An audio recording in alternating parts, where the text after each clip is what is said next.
Welcome back. और इस वक्त हम नाइन्थ मैट्रिक और इंटरमीडिएट फर्स्ट ईयर इंटरमीडिएट के स्टूडेंट्स के हवाले से बात करें, क्योंकि रिसेंटली जो उनका रिज़ल्ट आया उस पर हमने पहले भी प्रोग्राम किया और एहतजाज जारी और सारी था, जिस पे हमने बताया भी कि कोई ऐसी ख़ास पेशरफ्त नहीं हुई थी। लेकिन अब तक क्या मामलात हुए हैं, ये मामला कहाँ तक पहुँचा है, इस हवाले से हम बात करेंगे।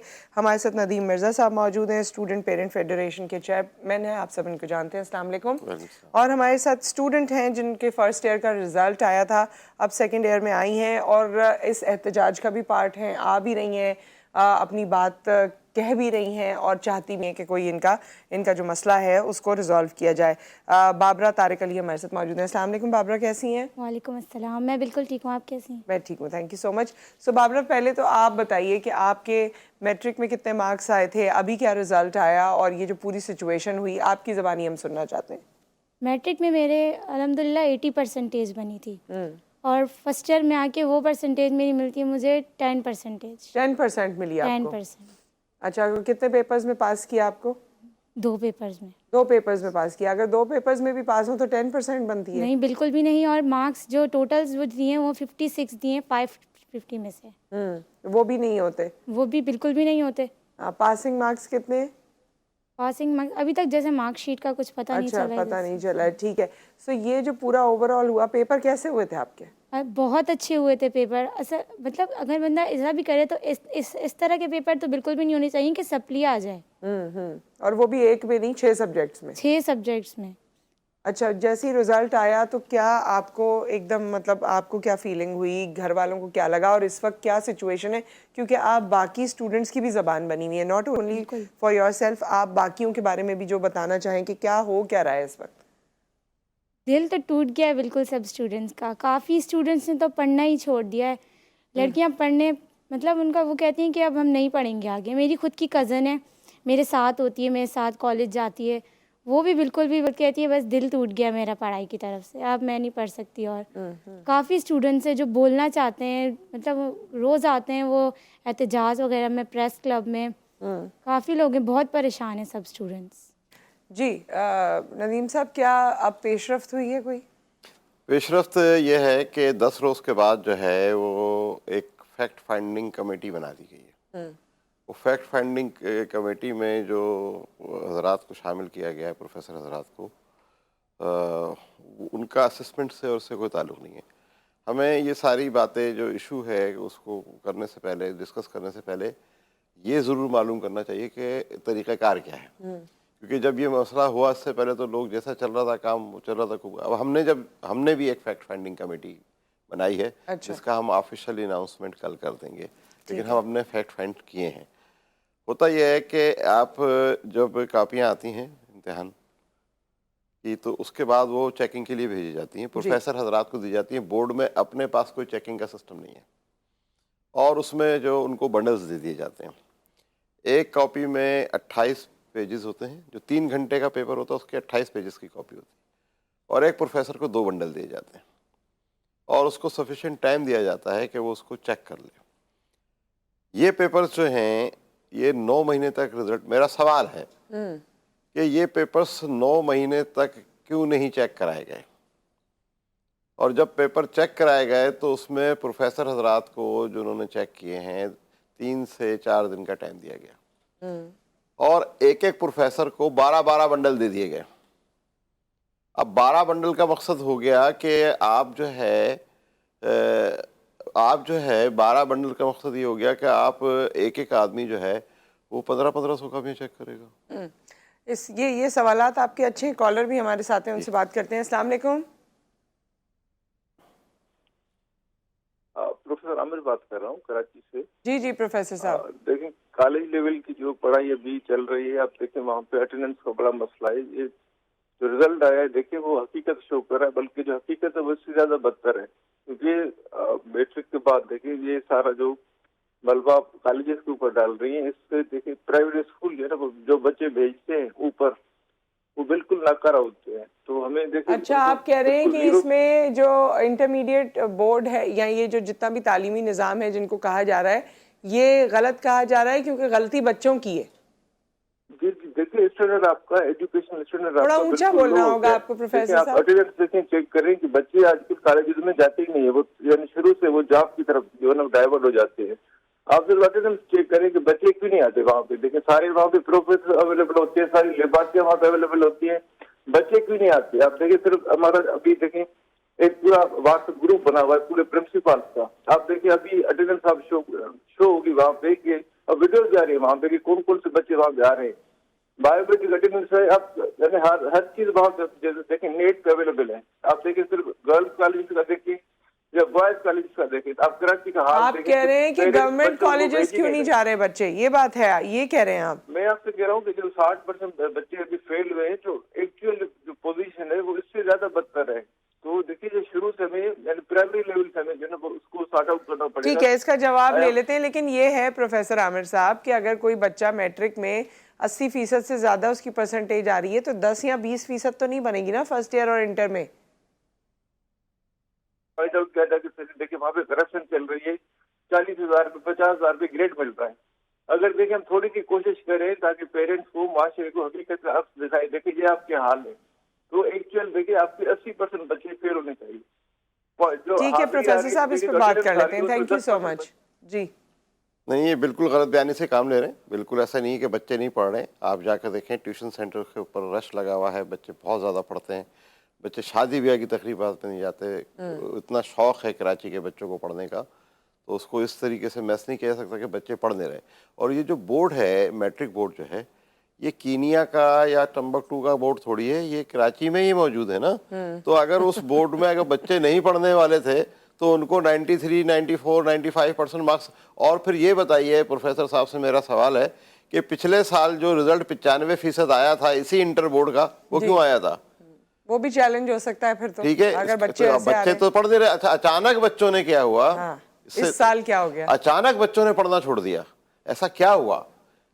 ये सवालिया निशान है ना कि अगर आप पिछले साल 95% रिजल्ट दे रहे हैं और इस साल 34% रिजल्ट दे रहे हैं, तो बच्चों ने पढ़ना क्यों छोड़ दिया अचानक? कौन सा ऐसा वाकया हो गया? कौन सा? देखिए बच्चे तो अच्छे पढ़ने वाले और नॉर्मल पढ़ने वाले सभी होते हैं, लेकिन ये है कि 50% भी रिजल्ट ना आए, ये तो थोड़ी सी हैरत की बात है ना। बाकी तो जो तालीमी मयार है उस पर तो हम हमेशा सवाल उठाते हैं, वो एक अलग बहस है। लेकिन इस वक्त जिस तहत तालीम चल रही है, जो पिछले सालों में भी रिजल्ट आया, 50%, 60% बच्चे भी अगर पास नहीं हो रहे हैं, तो ये तो जाहिर है फिर सवाल। इसमें एक और मसला भी है कि बोर्ड का चेयरमैन आपने मुकर्रर नहीं किया, कापियां प्रोफेसर्स को दे दी गई, प्रोफेसर्स ने जो है बगैर जो है वो कापियां चेक किए दे दी। और मैं आपके प्रोग्राम के तवस्सुस से एक बात कहना चाहता हूँ, बहुत सारी चीज़ें नहीं मेरे पास, अगर ये आप बात कॉलर की बात कह दें जी। अस्सलाम वालेकुम।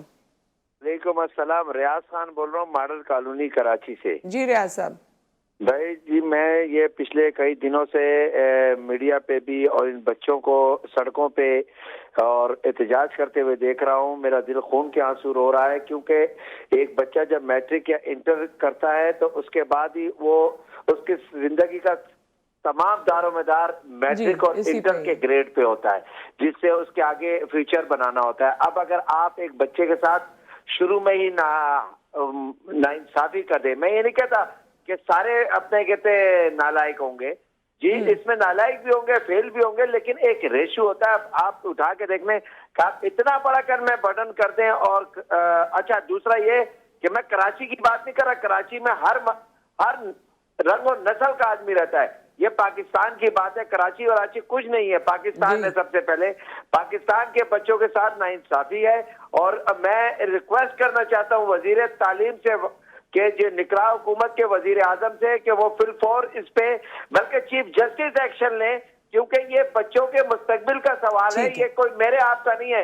इन्होंने आगे जाके पाकिस्तान का नाम रोशन करना है, तो जनाब आला इस पे फिलफौर एक्शन ले और किसी 5 रुकनी कमेटी बिठाएं और इसको जी कमेटी बनाई गई है उनकी तरफ से, जो अभी बताया नदीम साहब ने। रियाज साहब बहुत बहुत शुक्रिया आपकी कॉल का। अच्छा बाबरा, यहाँ पर जिस तरह कॉलर्स आ रहे हैं, कोई ज़ाहिर सपोर्ट कर रहा है, कोई ये भी कह रहा है कि बच्चे ही निकम्मे, उनको आप कुछ बताना चाहेंगी? कितना आपने पढ़ा था, आपने क्या किया था, अगर आपसे पूछे ना? मैंने अपना बेस्ट दिया था। और जैसे ये बात मेरी अम्मी अब्बू आपको बता सकते हैं कि मैं पूरी रात जाग के सिर्फ याद करती थी। मतलब मैं एक रात पेपर्स में नहीं सोई हूँ। मैंने इतनी मेहनत की है, और जब मेहनत का ये नतीजा मिलेगा हम लोगों को, तो जो लोग कह रहे हैं ना कि हम मेहनत नहीं करते, वो आके हमारे वालिदैन से ज़रा पूछें कि हम लोगों ने कितनी मेहनत की है। सिर्फ वही आपको बता सकते हैं। आप तो वहाँ बैठे हुए सिर्फ अंदाज़े ही लगा सकते हैं कि हमने मेहनत नहीं की। ठीक है, इस वक्त हमारे साथ हमारे कॉल पर मौजूद हैं एक पेरेंट हैं जिनको हम एक्सपेक्ट कर रहे थे कि वो हमारे साथ स्टूडियो में मौजूद होंगे, लेकिन वो आ नहीं सके। इस वक्त फ़ोन कॉल पे हमारे साथ मौजूद हैं इमरान जैदी साहब। अस्सलाम वालेकुम। वालेकुम सलाम। जी इमरान जैदी साहब, जो इस वक्त तमाम मामला चल रहे हैं बच्चों के हवाले से, आपके अपने बच्चे भी अपेयर हुए थे इन एग्ज़ाम्स में? जी जी, मेरी एक बेटी जो है वो फर्स्ट ईयर का एग्जाम दिया। टोटल उसका मैट्रिक में जो उसके ग्रैंड टोटल नंबर थे 996 थे 1100 में से। सही। और फर्स्ट ईयर में उसको 2 पेपरों में फेल कर दिया गया। अब इस वक्त सूरत हाल ये है कि अब हम इस नतीजे में पहुंचे हैं कि इतनी मेहनत करने के बाद, पेट काटने के बाद, अपने अखराजात कम करने के बाद, महंगी तालीम दिलवा के, प्राइवेट इंस्टीट्यूशन में तालीम दिलवा के, कोचिंग में तालीम दिलवा के, और बच्चों ने 12 मेहनत करने के बाद, लेकिन सामने वाले रिजल्ट हमें नहीं देंगे, ये रिजल्ट देंगे, हमें ये उम्मीद नहीं थी। अब हमें ऐसा लगता है कि हमें अपने बच्चों को तालीम पे पैसे खर्च करना फजूल है, क्योंकि जो रिजल्ट देने वाले लोग हैं वो जो है ईमानदारी से रिजल्ट नहीं देते। तो इस वक्त आप क्या चाहते हैं, आपके क्या मुतालबात हैं? आप भी इसका हिस्सा रहे हैं एहतजाज का? जी बिल्कुल, डे फर्स्ट से मैं, मेरे बच्चे इस एहतजाज का हिस्सा है और हम जो है एहतजाज में शरीक रहे और चीफ जस्टिस से मुतालबा करते हैं कि ये जो तालीम का कत्लेआम किया जा रहा है इससे हमें निजात दिलाई जाए, वरना कराची के अक्सर मिडिल क्लास लोग ये सोचने पर मजबूर हो गए कि हम अब तालीम नहीं दिलवा सकते बच्चों को। आपको लगता है कि अब ये जो एहतजाज हुआ है और ये सब आप लोगों की जो कैंपेनिंग हो रही है, इसका कोई फ़ायदा होगा?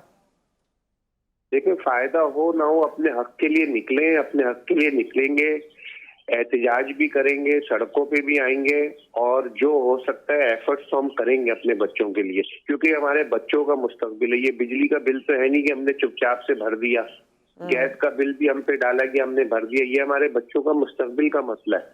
अगर ये बच्चे हमारे जब ये तालीम याफ्ता ही नहीं होंगे तो ये किस शोबे में जाएंगे, आप मुझे बताएं। और तालीम याफ्ता के साथ साथ अक्सर बच्चों ने तो मतलब अपनी बिल्कुल होपलेस हो गए हैं, फिर जिस तरह से कुछ और वाकयात भी ऐसे सामने आए। बच्चों ने हिम्मत छोड़ दी है। बच्चे अब ये कह रहे हैं कि हमने इतनी मेहनत की, देखिए रात दिन बच्चों ने मेहनत की है।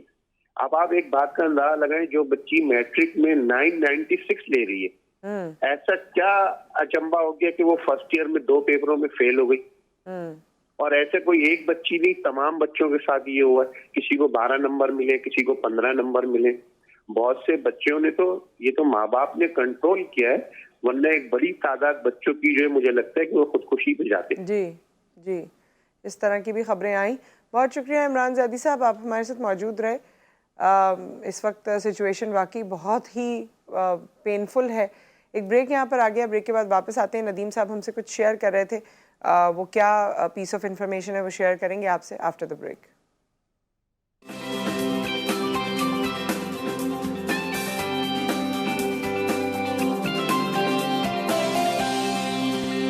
Welcome back. हम स्टूडेंट्स के हवाले से यहाँ बात कर रहे हैं और उनके रिजल्ट्स के हवाले से स्पेसिफिकली बात कर रहे हैं, जिस पे एहतजाज भी चल रहा है और कई रोज़ गुजर चुके हैं। नदीम साहब हमारे साथ मौजूद हैं, पेरेंट और स्टूडेंट फेडरेशन कमेटी के चेयरमैन हैं, और हमारे साथ स्टूडेंट बज़ाते खुद आज यहाँ तशरीफ़ लाई हैं, बाबरा इनका नाम है। बल्कि बड़ी हिम्मत इन्होंने की है और तमाम एहतजाज में भी जा रही हैं, हर जगह फिर रही हैं, पूछ रही हैं कि भाई क्या हो सकता है, क्या नहीं हो सकता। तो यही इस वक्त तमाम स्टूडेंट्स का हाल है। नदीम साहब, आप कुछ हमसे शेयर करना चाह रहे हैं? मैं बता रहा हूँ कि मेरे कुछ सवालात हैं जी, कि इंटर के रिजल्ट के बाद फर्स्ट ईयर का रिजल्ट आया पहली दफ़ा जी, 9 महीने रिजल्ट क्यों लेट किया गया? फैक्ट फाइंडिंग कमेटी 10 रोज़ के बाद बनाई गई है, जिसमें जो असेसमेंट वगैरह के जो स्पेशलिस्ट हैं, प्रोफेसर्स हैं, उनकी तादाद कम है और उनको इख्तियार दिया गया है कि आप जो है वो इसमें मज़ीद लोग शामिल कर सकते हैं। पेरेंट्स का कोई नुमाइंदा नहीं है, जो हमारा मुतालबा था कमेटी का। कल हम जब गए बोर्ड ऑफिस, हमने एहतजाज किया, वहाँ पर हम सिवाय चेयरमैन के, क्योंकि कमिश्नर साहब हैं और कमिश्नर साहब जो ये सारा कुछ ऑपरेट करें कमिश्नर ऑफिस से बैठ कर, सही। इवन ये है कि बोर्ड के जो अफसरान आते हैं उनको भी कई कई घंटों इंतज़ार कराया जाता है, हमसे तो मिलना ही नहीं चाहते वो। तो जाहिर है कि वो उनका है नहीं, उनको ऊपर ये एक्सीडेंटली जो है वो चेयरमैन उनको बना दिया गया है। तो मेरा सवाल यह है कि ये 9 महीने रिजल्ट लेट क्यों किए गए? सारी कहानी इसके पीछे है। और कापियां जो है वो प्रोफेसर हजरात को 2 के बजाय 12-12 बंडल क्यों दिए गए? ये मैं सिर्फ एक हिंट दे रहा हूँ, मेरे पास तमाम हक़ाइक़ मौजूद हैं। अगर ये सारा बोर्ड के रिज़ल्ट मनसूख नहीं हुए तो हम ये मंडे को या ट्यूसडे को प्रेस कॉन्फ्रेंस करके ये सारा मवाद जो है, जो हमारे पास चीज़ें आई हैं, मीडिया के हवाले कर देंगे। दूसरा सवाल हमारा ये है कि आपको कबाहत क्या है? हमने कल जो लिख कर दिया, ये मेरे पास पेज मौजूद है, उनकी रिसीविंग मौजूद है, मैंने लिख कर दिया है उनको। उन्होंने कहा जी आप जो भी मुतालबा कर रहे हैं हमारे पास राइटिंग में नहीं है। हमने कहा हम एक रजिस्टर एंटिटी हैं, हम कहना मीडिया के थ्रू कर रहे हैं आप हमसे। मैं लिख कर देता हूँ आपको। इसमें हमने कहा है कि स्क्रूटनी फौरी तौर पर बंद की जाए, रीअसेसमेंट कराई जाए सारे, एक कमेटी की निगरानी में जिसमें माहिरीन तालीम हो और पेरेंट्स के नुमाइंदे हों, वो इस पेपर्स को दोबारा चेक कर रिजल्ट दोबारा दिया जाए। और जिन लोगों ने ये सब कुछ किया है उनके खिलाफ, अब ये जो तीसरा हमारा मुतालबा है ये इस मसले के बीच में आ गया है, क्योंकि जिन लोगों ने ये किया है वो लोग जो है नहीं चाहते हैं कि रीअसेसमेंट हो। जाहिर है, और वो नाम भी कल सामने डिप्टी आएंगे, वो अशखास भी सामने कमिश्नर आएंगे। सेंट्रल के जो ऑफिस में मीटिंग हुई उसमें उन्होंने कहा कि भाई इंतजामी मसला कर लो, क्यों नहीं, लेकिन 2 हजरात ऐसे हैं कि जो है ये सारा जो इर्द गिर्द जो गेम प्लान है वो गेम उनका प्लान है। कॉलर हमारे साथ हैं। अस्सलाम वालेकुम। वालेकुम सलाम। जी, कौन है हमारे साथ? बशीर अहमद साहब। बशीर अहमद बलोच बात कर रहा हूँ। जी जी बशीर साहब। मैडम मेरा बेटा कैडेट कॉलेज में पढ़ता है, कराची कैडेट कॉलेज में। जी तो उन्होंने मैट्रिक में 88% नंबर दिए थे। जी तो अभी इनको फर्स्ट ईयर का रिजल्ट है, 62% उन्होंने दिया है, और बेटा एकदम शौक में चला गया, बोला मेरा तो 95 आना चाहिए था, मेरा कैसा ये 62 आया है, ये ना। जी। अब हमारे बच्चों का मुस्तकबिल दाव पे लग गया। अभी इनको अच्छे यूनिवर्सिटी में कैसे दाखिला मिलेगा ये रिजल्ट रहा तो? बिल्कुल सही बात है, आगे के लिए एडमिशन्स का प्रॉब्लम होगा। बच्चा एकदम शौक में गया, अभी वो रोना बंद नहीं करता है कि कैसे वो मेरे साथ ही है। अभी हमने कैडेट कॉलेज में अपने बच्चों को पढ़ाया, हम लाखों रुपए फीस देते हैं, साल का हमारा 6-6 लाख रुपए का फीस है कैडेट कॉलेज में।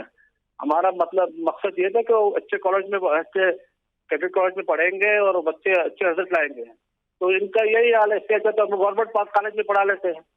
हमने अपना इतना पैसा बर्बाद किया इनके पीछे। सही बशीर साहब, बहुत शुक्रिया आपने कॉल किया, और उम्मीद है कि आपकी बात आगे तक पहुंचेगी। और अच्छी बात तो ये है कि आपकी बात सिर्फ खामोशी में आप ये बात नहीं कर रहे हैं, सिर्फ मीडिया पे बात नहीं हो रही है, ऑन ग्राउंड हो रही है। आप लोग कुछ ना कुछ जी, हमसे कल ये मुतालबा किया गया कि हम ये सारा आपके जो एप्लीकेशन दी है इसको कंसीडर सिर्फ एक सूरत में कर सकते हैं कि आप एहतजाज बंद कर दें। हमने कहा आप मसला हल कर दें, हम एहतजाज बंद कर देंगे। आज आ रहे हमारे एहतजाज का 7वां दिन है। आज हम मैट्रिक बोर्ड के अफसरान से मीटिंग कर रहे हैं। उन्होंने पहले ये कहा था कि हमने कंप्यूटर में गलती हो गई थी, इस वजह से जो है स्कैनर में गलती हो गई थी, हम उसको सही कर रहे हैं और हम स्क्रूटनी फीस नहीं लेंगे। कल 1000 रुपये पर पेपर है मैट्रिक की। अब उन्होंने कल सर्कुलर जारी कर दिया कि 500 रुपये लेंगे हम। और प्राइवेट स्कूल एसोसिएशन ने ऐलान किया कि जी हम मामला तय कर आ गए। फिर कल उन्होंने प्राइवेट स्कूल एसोसिएशन ने भी फिर मैट्रिक, जब आप मामला तय कर आ गए थे तो फिर ये फीस क्यों ली गई? फिर मेरी बोर्ड के चेयरमैन से बात हुई, वो आउट ऑफ कंट्री थे ऑफिशियल टूर पर, तो मैंने कहा साहब हम कल जाएंगे वहाँ पर और हम एहतजाज नहीं करेंगे, हम मीटिंग करेंगे और हमें बताया जाए, हमें वो मशीन भी दिखाई जाए जिसमें ख़राबी हुई है। और हमारे पास हमने 2 काम किए, एक फैक्ट फाइंडिंग कमेटी बना दी है, एक वकला की टीम बना दी है, और एक हमने जो है वो IT की टीम बना दी है। ठीक है, कॉलर हमारे साथ हैं। अस्सलाम वालेकुम जी, डॉक्टर शाकिर, अस्सलाम वालेकुम। डॉक्टर शाकिर की हमें आवाज़ नहीं आ रही। जी बाबरा, अगर आपसे पूछा जाए कि भाई आप क्या चाहती हैं, क्या होना चाहिए, तो आप क्या चाहती हैं एज अ स्टूडेंट? आप भी और हम आपके इंसाफ चाहते हैं बस। हमने बहुत मेहनत की है और इस तरह के नतीजे नहीं मिलने चाहिए हम लोगों को। मैं आपको एक बात बताऊं कि हमारे ही कॉलेज की एक लड़की है जो मुझे कल बोर्ड ऑफिस में मिली, तो वो कहती हैं कि मैंने प्रैक्टिकल्स जो हैं वो सारे अटैम्प्ट किए, तो जब मार्कशीट आती है तो उसके अंदर वो एब्सेंट शो होती है। वो अपने कॉलेज के जो सर वगैरह प्रोफेसर्स हैं उनसे जाके पूछती हैं कि सर मैंने आप सारा अटैम्प्ट किए हैं प्रैक्टिकल्स, तो मैं एब्सेंट कैसे हूँ? तो उन्होंने कहा आप बोर्ड ऑफिस से जाके बात करें। और बोर्ड ऑफिस में आती हैं तो उन्हें वहाँ पर कहते हैं कि आप 4,000-1,500 जमा कराएं तो आपको हम क्लियर कर देंगे, मतलब शो करेंगे कि आप क्लियर हैं आप प्रैक्टिकल्स में। मतलब अगर मैं गलत नहीं कहूँ तो हराम इतना खा लिया है इन्होंने कि आदत ही हो गई है, अब मतलब छोड़ेंगे नहीं ये हराम खाना। अब ये उसको ये हो कहा रहा है। गया कि ये और जितने पैसे दे जब दो। हमें रिजल्ट हमारा आया उसके बाद हमें व्हाट्सएप पर मैसेजेस आते हैं कि आप 50,000 आप जमा कराएं तो आप जैसा ग्रेड आपको बोलेंगे आप वैसा मिलेगा आपको। अच्छा, मैं जी हाँ, कल ये हुआ, कल हम जब गए पार्क में। कॉलर है हमारे साथ, उसके बाद ये बात करते हैं। अस्सलाम वालेकुम। इस्लाम नुसरत याहिया बात कर रहा हूँ। जी याहिया साहब, पहले तो मैं आपका भी शुक्रिया अदा करना चाहूँगा, नदीम भाई की काबिल शुक्र, अल्लाह कामयाब करे। लेकिन मेरी एक दरखास्त नदीम भाई से ये है कि नदीम भाई प्लीज आप जो है ना जफर अब्बास साहब को इसमें इन्वॉल्व करें, जीडीसी के उनको इन्वॉल्व करेंगे तो आपकी एहतजाज में जरा जान भी पड़ेगी। और स्पेशली मैं खुद भी कोशिश करूंगा गवर्नर थिसोड़ी साहब से, क्योंकि कराची के मामले में काफी नजर रखते हैं, लेकिन मुझे अफसोस है कि वो इस मामले में कुछ बोल नहीं रहे। ये बहुत जरूरी है। दूसरा ये है कि बात ये है कि जो ये चीज हुआ है ये तो आप जो डिस्कस कर रहे हैं ये एक बड़ी प्लानिंग के तहत हुआ है, इसको डिस्क्लोज करना जरूरी है। मैं नईम साहब से मेरा सवाल ये कि आपकी नजर में इस साजिश के क्या अवामिल हो सकते हैं, क्योंकि जब कराची बोर्ड के जो यहाँ के बोर्ड के लड़के जो इतने जीनियस बच्चे हैं वो इस तरह इतने पीछे रह गए, और इंटीरियर के बच्चे वो जो जहाँ लोग पैसे देके इम्तिहान चीटिंग करके पास करते हैं और वो उनके रिजल्ट अच्छे आ रहे हैं, ये तो बड़ी तशवीशनाक बात है। ठीक है, हम ऑन एयर बात कर लेते हैं। याहिया साहब, जी, गवर्नर साहब से रात को मेरी बात हुई है। गवर्नर साहब ने रात को ही वज़ीर तालीम से बात की है, और आज कल हमने जो है आफाक अहमद साहब के साथ प्रेस कॉन्फ्रेंस की है, और मेरी कल अनीस कायम खानी से मुलाकात हुई है।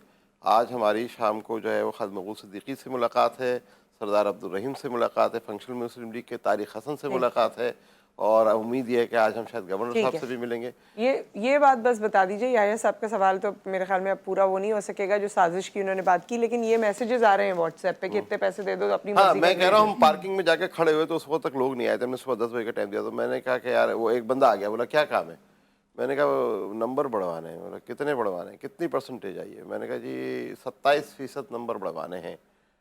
तो उसने कहा 27% का, उसे कैलकुलेट करके बताया कि तकरीबन जो है वो 1% 3 नंबरों का होता है। मुझे तो नहीं पता क्या था वो, क्या वाल। उसने कहा कि ठीक है मार्कशीट दे दीजिए, मैं अभी आपको 15 मिनट में पैसे बता देता हूँ कि कितने पैसे हैं। मैंने ये सवाल मीटिंग में किया कि आपने हमारे लिए 12 पुलिस मोबाइलें मंगा कर खड़ी की हुई हैं, लेडी पुलिस मंगाई हुई है।